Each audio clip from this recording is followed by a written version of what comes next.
بسم الله الرحمن الرحيم والحمد لله رب العالمين والصلاة والسلام على سيد المرسلين. On continue le sharh du livre Usul al-Sunnah de l'imam Ahl al-Sunnah wal-Jama'a Abi Abdullah Ahmad ibn Muhammad ibn Hanbal rahimahullah ta'ala. Et on était arrivé à la porte de la foi. Et on a parlé de qu'est-ce que la foi en général, dans la langue, dans le tarif des ulama. Et on a parlé aussi de quelques sectes qui sont en divergence avec le fait que l'iman, c'est une parole par la langue, c'est aussi le dogme du cœur et les actes du corps. Et avant de rentrer dans le fait que la foi, l'iman, il augmente par les adorations et il baisse par les péchés, et on parlera aussi de les causes qui font augmenter la foi et les causes qui font baisser la foi avec les dalils bi'idhnillah. Il faut savoir avant ça que l'iman, il a des piliers. L'iman, il a des piliers. Et on parlera aussi de la différence entre l'iman et l'islam. Car le prophète sallam nous a montré qu'il y a une différence entre les deux. Car ces deux mots-là, l'iman et l'islam, s'ils sont cités dans le même mot, dans la même phrase en un seul mot, si je te dis par exemple, celui-là est mu'min, ça englobe les deux, il est musulman et il est croyant. Mais si je te dis celui-là est musulman, ça englobe les deux, ça veut dire il est croyant et pratiquant. Car un musulman non pratiquant, ça n'existe pas. Quelqu'un qui rejette la pratique, qui te dit je suis musulman, je me demande c'est quoi cet islam. Nous savons que l'iman et l'islam, il y a une différence, et que l'iman, il a des piliers. Par rapport au hadith de Omar, radiyallahu ta'ala anhu, il a dit, dans un hadith authentique, qui est dans Sahih Muslim, il a dit بينما نحن جلوس عند رسول الله صلى الله عليه وسلم ذات يوم. On était assis auprès du prophète صلى الله عليه وسلم un jour. إذ طلع علينا رجل شديد بياض الثياب شديد سواد الشعر لا يرى عليه أثر السفر ولا يعرفه منا أحد. Ça veut dire qu'un homme il est rentré, il a dit on était assis vers le prophète, un homme il est rentré. Shadidu bayad al-thiyab, il était avec des habits très blancs. Shadidu sawad al-sha'r, il avait des cheveux très noirs. La yura alayhi atharu safar. On n'aurait pas dit qu'il était voyageur. Parce que, en fait, pourquoi il dit ça? Parce que cet homme-là était voyageur, personne ne le connaissait. Personne ne le connaissait, mais il n'avait pas les traces du voyageur, il n'était pas sale, ni quoi que ce soit. Et il dit, wala ya'rifuhu minna ahad. Yani, on voyait qu'il n'était pas voyageur, mais personne d'entre nous ne le connaissait. C'est bizarre. Il a dit, حتى جلس إلى النبي صلى الله عليه وسلم, يعني il s'est assis tout près du prophète. فأسند ركبتيه إلى ركبتيه ووضع كفيه على فخذيه. يعني il s'est assis, il a collé ses genoux vers les genoux du prophète صلى الله عليه وسلم et il a mis ses mains sur ses cuisses à lui. يعني une position assise avec un bon comportement. Et ensuite il a dit, يا محمد أخبرني عن الإسلام. Il a dit, oh Muhammad, informe-moi, c'est quoi l'islam? فقال رسول الله صلى الله عليه وسلم الإسلام أن تشهد أن لا إله إلا الله وأن محمدا رسول الله وتقيم الصلاة وتؤتي الزكاة وتصوم رمضان وتحج البيت إن استطعت إليه سبيلا. يعني النبي صلى الله عليه وسلم dit l'islam, que tu témoignes qu'il n'y a pas d'autre seigneur qui mérite l'adoration sauf Allah, que Mohammed est le prophète d'Allah, que tu donnes les droits à la salat, que tu donnes la zakat, que tu jeûnes le mois de Ramadan, et que tu fais le pèlerinage à la Mecque si tu en as la capacité. Alors l'homme lui dit, sadaqt, tu dis vrai. Omar radallahu anhu, il dit, fa'ajibna lahu, yas'alahu wa yusaddiq. On était étonnés. Il pose la question au prophète, et il lui dit, tu dis vrai. قال فأخبرني على الإيمان. Ensuite l'homme étranger lui dit, informe-moi, c'est quoi la foi? Alors le prophète sallallahu alayhi wa sallam il dit, أن تؤمن بالله وملائكته وكتبه ورسله واليوم الآخر وتؤمن بالقدر خيره وشره. يعني que tu crois en Allah, en ses anges, en ses livres, en ses prophètes, au jour du jugement, et que tu crois au destin, bon ou mauvais. Alors l'étranger lui dit, tu dis vrai, sadaqt. Il a dit ensuite, oh Mohammed, informe-moi, c'est quoi la piété, la bienfaisance? Alors le Nabi sallallahu alayhi wa sallam lui dit أن تعبد الله كأنك تراه فإن لم تكن تراه فإنه يراك. Que tu adores Allah comme si tu le voyais. Mais si tu ne peux pas, sache que lui te voit. Alors l'homme lui dit فأخبرني عن الساعة. يعني ô Mohammed, informe-moi sur les signes des jours sur le jour du jugement. Le Nabi lui répond ما المسؤول عنها بأعلم من السائل. Il a dit le questionné n'est pas plus savant que le questionneur. قال فأخبرني عن أماراتها. يعني informe-moi de ces signes. قال أن تلد الأمة ربتها وأن ترى الحفاة العراة العالة رعاء الشاء يتطاولون في البنيان. يعني il a dit informe-moi sur ces signes. Il a dit que tu vois la fille mettre au monde, que tu vois la mère mettre au monde sa maîtresse, et que tu vois les va-nu-pieds, les pauvres, ils vont se concurrencer pour faire qui va construire la maison la plus haute. Okay. Il a dit Omar al-Khattab ثم انطلق فلبثت مليا. يعني ensuite l'homme étranger est parti et les gens sont restés assis. Le Nabi sallallahu alayhi wa sallam lui dit Ya Omar, atadri man as-sa'il? Oh Omar, sais-tu qui est le questionneur? Omar dit Allah wa rasuluhu a'lam. Allah et son prophète savent mieux. قال فإنه جبريل أتاكم يعلمكم دينكم. C'est Jibril, il est venu vous enseigner votre religion. Ce hadith, il a une explication très très longue, mais nous on va prendre seulement ce qui nous intéresse. Et que c'est Jibril alayhi salam, quand il a dit oh Muhammad, qu'est-ce que l'iman? C'est quoi la foi? Il a dit que tu crois en Allah, en ses anges, en ses livres, en ses prophètes, au jour du jugement, que tu crois au destin, bon ou mauvais. Et ça, ce sont les piliers de la foi. C'est ça les piliers de la foi en fait. C'est le fait de croire en Allah, en ses anges, en ses livres, en ses prophètes, en jour de jugement, au destin, qu'il soit bon ou mauvais. Mais attention, al-iman billah, le fait de croire en Allah, ça comporte 4 choses. La première, les ulama, ils ont dit al-iman biwujudihi subhanahu wa ta'ala, le fait de savoir que Allah est là. Ça veut dire ne pas rejeter Allah, ne pas dire il n'y a pas de Seigneur. Non. Personne n'a dit il n'y a pas de Seigneur. Même les athées, en réalité, ils croient en Allah. Leur cœur le sait très bien.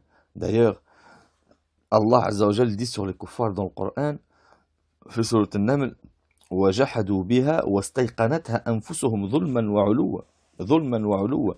Yani, ils ont rejeté Allah, mais leur cœur, on est certain qu'il y a Allah. Même Pharaon. Moussa alayhi salam, quand il va faire Pharaon, et que Pharaon il n'a pas voulu accepter, Moussa alayhi salam lui dit, Allah il dit sur Moussa, il dit, قال لقد علمت ما أنزل هؤلاء إلا رب السماوات والأرض بصائر. Yani Moussa il lui dit, tu sais très bien au Pharaon que le seul qui a descendu ما أنزل هؤلاء, le seul qui a descendu cela, c'est le Seigneur de l'univers, le Seigneur des cieux et de la terre. Pharaon, il savait très bien que il y avait Allah. D'ailleurs, quand il allait se noyer et qu'il a vu qu'il était proche de la mort, il dit quoi, Pharaon? Al-ana amantu bi rabbi Moussa wa Haroun. Maintenant, je crois au Seigneur de Moussa et de Aaron, le frère de Moussa. Il savait très bien en réalité. Donc, le fait de croire en Allah, ça, premièrement, comporte le fait de savoir que Allah est réellement présent, qu'il existe. Donc, quelqu'un qui te dit, moi je ne crois pas en Allah, et te dit, je suis croyant, impossible. Il est kafir celui-là. Il est mécréant. D'accord. Deuxième chose, al-iman binfiradihi bil-rububiyya. Ça veut dire qu'il faut savoir que Allah, c'est lui al-Rabb, le Seigneur. Yani tu'min bi annahu wahdahu al-Rabb wa annahu minfarad bil-rububiyya. C'est lui le Seigneur, le seul Seigneur unique. Yani c'est lui qui crée, c'est lui qui donne la subsistance, c'est lui qui donne la vie. C'est lui qui donne la mort. Personne en dehors de lui peut faire ça. C'est lui qui destine tout. Personne en dehors de lui peut faire ça. Si quelqu'un te dit, mais attendez, vous dites que c'est le seul qui crée, c'est Allah. Au jour d'aujourd'hui, on a les fécondations in vitro. Les gens, non, ça c'est pas une création. Eux, ils ont changé d'un état à un autre. Parce que certains, ils vont te dire, au jour d'aujourd'hui, la femme n'a même plus besoin d'homme pour accoucher. Il suffit qu'elle fasse une fécondation in vitro, je crois que ça s'appelle comme ça. Ça veut dire qu'elle va, on lui met un spermatozoïde dans le ventre et c'est bon, elle accouche. Mais en fait, non. Ici, elle n'a pas accouché sans rien. On lui a mis un spermatozoïde dans le ventre. Mais dis-lui, vas-y, accouche sans rien, comme ça. Crée le bébé qu'il y a dans ton ventre, crée le spermatozoïde qu'il y a dans ton ventre. Elle ne peut pas. C'est impossible. Nous, on ne peut rien créer, car nous, les êtres humains, ce qu'ils font, ils prennent une création pour la modifier ou la changer, ou lui changer d'aspect ou quelque chose comme ça. Mais créer, comme Allah il fait, c'est à partir de rien. Et ça, aucun être humain, aucun être vivant ne peut le faire à part Allah. C'est le seul. Pareil, c'est le seul qui destine, c'est Allah. Mais si quelqu'un te dit non, c'est moi entre parenthèses, il y en avait un, il a dit, pourquoi vous dites c'est Allah qui crée? Il a dit, moi aussi je peux créer. Alors un savant lui a dit, vas-y, crée quelque chose. Alors il a dit, cet homme-là qui prétendait qu'il pouvait créer quelque chose, il a dit, ramenez-moi un morceau de viande et un verre. Il a pris le morceau de viande, il l'a mis dans le verre, et au bout de quelques jours, le morceau de viande a pourri et a commencé à sortir des vers de terre. Il a dit, regardez, j'ai créé les vers de terre. Bien sûr, il n'a pas créé les vers de terre, c'est ce qu'on a dit. Il a modifié une chose vers une autre chose. Alors, le savant lui dit, écoute, quand Allah il a créé les êtres humains, il sait exactement combien il y a d'hommes, combien il y a de femmes sur terre. Il lui a dit, dis-nous, il y a combien de vers de terre dans le verre? Alors, celui qui a pris le morceau de viande n'a pas pu répondre. Et ça te montre la différence entre la création d'Allah et ceux qui prétendent créer quelque chose. Pareil, c'est le seul qui destine tout, c'est Allah. Parce que Ar-Rububiyya, certains ulama, ils ont dit إفراد الله بالخلق والملك والتدبير. هذا هو توحيد الربوبية. L'unicité de la seigneurie, Ar-Rububiyya, c'est le fait de unifier Allah par la création, par l'appartenance et par le fait que c'est lui qui destine tout. Car toi, en réalité, tu n'es pas maître de ton destin. Allah, il te facilite tout. Si Allah te destine quelque chose, tu ne peux pas la refuser, c'est impossible. D'accord? Et c'est Allah à qui tout appartient. C'est-à-dire que si quelqu'un te dit, moi aussi j'ai des choses qui m'appartiennent, ma maison m'appartient, ma voiture m'appartient, oui. Sauf que ta maison, ta voiture, elle t'appartient par la grâce d'Allah. Allah, le monde lui appartient. Si tout le monde il le détruit, il ne perd rien de ce qu'il a. Alors que toi, ce qui t'appartient, plus tu le perds, plus tu en perds. Ça veut dire que s'il est détruit, tu n'as plus rien. Tu ne peux plus rien faire. Allah, non. Les cieux et la terre, s'il les détruit, il ne perd rien de ce qui lui appartient. Yani, il ne perd rien de ce qu'il a comme richesse. Donc c'est ça, Tawhid ar-Rububiyya. Donc le fait de croire en Allah, ça nécessite le fait de savoir que Allah existe, de savoir que c'est Allah qui est le Seigneur. Wa ar-Rububiyya, ça veut dire, ça vient du mot ar-Rab. Ar-Rab, al-Marboub. Yani ar-Rab, ça vient du mot al-Murabbi, l'éducateur. Celui qui nous a éduqués par le fait qu'il nous a créés, par le fait qu'il nous donne notre subsistance, par le fait que c'est lui qui nous guide. Et ça consiste aussi, le fait de croire en Allah, qu'il est le seul qui doit être adoré. Et ça, c'est al-uluhiyya. Ça veut dire que toutes tes adorations doivent être vers Allah. Ta prière, elle ne doit être que pour Allah. Tes doigts, ils ne doivent être que pour Allah. Et aussi, ça compense le fait de croire en Allah, que tu dois croire en ses noms et en ses attributs. Allah, il a des noms et il a des attributs. Des noms comme par exemple, Allah il dit dans le Coran, wa huwa as-sami'ul alim, wa huwa al-alimul hakim, etc. Yani, as-sami', celui qui entend tout, al-alim, celui qui sait tout, ça c'est des noms. Tu dois croire en nom d'Allah et tu dois croire en ses particularités. Par exemple, Allah il dit وَيَمْكُرُونَ وَيَمْكُرُ اللَّهُ وَاللَّهُ خَيْرُ الْمَاكِرِينَ. Et il ruse et Allah est le meilleur des ruseurs. Ça c'est une particularité, ce n'est pas un nom. Car chaque nom a une particularité et la yajouz de dire que chaque particularité a un nom. Chaque nom a une particularité. C'est-à-dire que As-Sami', la particularité c'est As-Sam'. Al-Basir, la particularité c'est Al-Basar. Yani, Al-Basir, celui qui voit, sa particularité, il voit tout. Mais les particularités n'ont pas forcément un nom. Ça veut dire quand Allah il dit وَيَمْكُرُونَ وَيَمْكُرُ اللَّهُ وَاللَّهُ خَيْرُ الْمَاكِرِينَ. Eux ils rusent et Allah il ruse aussi et Allah est le meilleur des ruseurs. Ça, c'est une particularité. Allah ruse. Mais est-ce que c'est autorisé de dire que un des noms d'Allah, le ruseur? Non. La yajouz. Donc, chaque nom a une particularité, mais la yajouz de dire que chaque particularité a un nom. Et on parlera des noms et des attributs d'Allah Azza wa Jal une prochaine fois pour ne pas trop s'attarder par rapport au dars qui nous concerne, qui est la foi. Mais juste petite parenthèse très importante que beaucoup font l'erreur dessus. Beaucoup de gens croient que Allah n'a que 99 noms par rapport au hadith où le prophète sallallahu alayhi wa sallam dit Lillahi 99 ism man ahsaha dakhala al-jannah. Allah a 99 noms, celui qui ahsaha, ça veut dire qu'il les apprend, qu'il les comprend, qu'il les pratique. Il a dit celui-là, il rentre au paradis. Cela ne veut pas dire que Allah n'a que 99 noms. Non. Ça veut dire que parmi les noms d'Allah, il y en a 99 noms. Celui qui les comprend et pratique, il rentre au paradis. Si moi j'ai 1000 livres et je te dis j'ai 10 livres, celui qui les apprend, il devient un mufti. Ça veut dire j'ai 10 livres parmi mes 1000 livres. C'est quoi le dalil? C'est que il y a un dua où le Nabi sallallahu alayhi wa sallam, il demande à Allah par 3 sortes de noms. Il dit As'aluka bi kulli ismin huwa lak. Le Nabi sallallahu alayhi wa sallam, il dit je te demande par chaque nom que tu as, ya Allah. Et il divise les noms par 3. Il dit Anzaltahu fi kitabik, les noms que tu as descendus dans ton livre. Ou allamtahu ahadan min ibadik, ou que tu as appris à l'un de tes adorateurs. Ou huwa fi ilm al-ghaybi indak, ou alors les noms que tu as dans l'invisible auprès de toi. Donc ici, il y a 3 sortes de noms.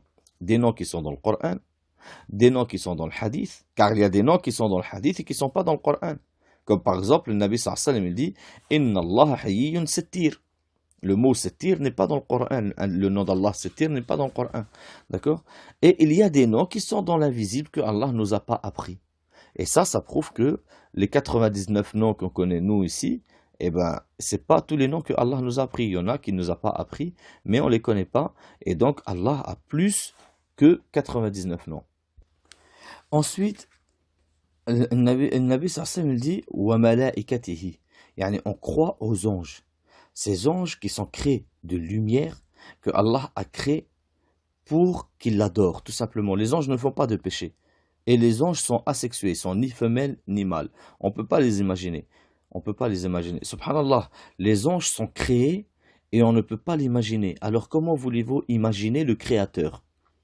Taïb. Mais le fait de croire aux anges, ça consiste à plusieurs points. Il faut croire premièrement, croire au nom que Allah leur a donné. Il y a des anges que Allah nous a informés de leur nom, comme Jibril, comme Mikaïl, comme Israfil, comme Malik, le gardien de l'enfer. On croit en leur nom. D'accord? Deuxième chose, on croit en leurs actes. Par exemple, Jibril, Allah Azza wa Jal lui a donné la responsabilité de descendre la révélation, al-wahi, sur les prophètes, ou alors de détruire les transgresseurs parmi les peuples que Allah lui a ordonné de les détruire. On a l'ange Mikaïl, qui est l'ange qui est le responsable de faire descendre la pluie et de faire pousser tout ce qui pousse sur terre. On a Israfil, alayhi salam, yani Jibril, Mikaïl, Israfil. Israfil, c'est lui qui va souffler dans la trompe le jour du jugement. C'est lui qui va souffler dans la trompe. Il y a une divergence 2 fois ou 3 fois. Il y a des anges aussi qui écrivent. On a par exemple des anges qui écrivent tous nos actes. Allah il dit wa inna alaykum la hafidhin kiraman katibin. Ça veut dire vous avez des anges, ils apprennent tout ce que vous faites, ils écrivent tout ce que vous faites. On a des anges qui sont là aussi pour préserver les êtres humains, comme le disent certains versets. On a des anges qui sont là pour prendre l'âme des morts. Quand l'ange de la mort et tous ceux qui sont avec lui, ils prennent l'âme des morts. On a des anges qui vont te poser la question le jour de ta mort, comme les anges Munkar et Nakir qui vont te lever. Nabi a dit ce sont des anges Azraqan, Aswadan, des anges blancs, noirs et bleus. Donc il faut croire en tout ce que ces actes-là, tout ce que les anges, Allah Azza wa Jal, il leur a donné comme acte à faire. Et on parlera du reste des piliers de la foi et du reste du cours de la foi la prochaine fois, bi'idhnillah. سبحانك اللهم بحمدك نشهد أن لا إله إلا أنت نستغفرك ونتوب إليك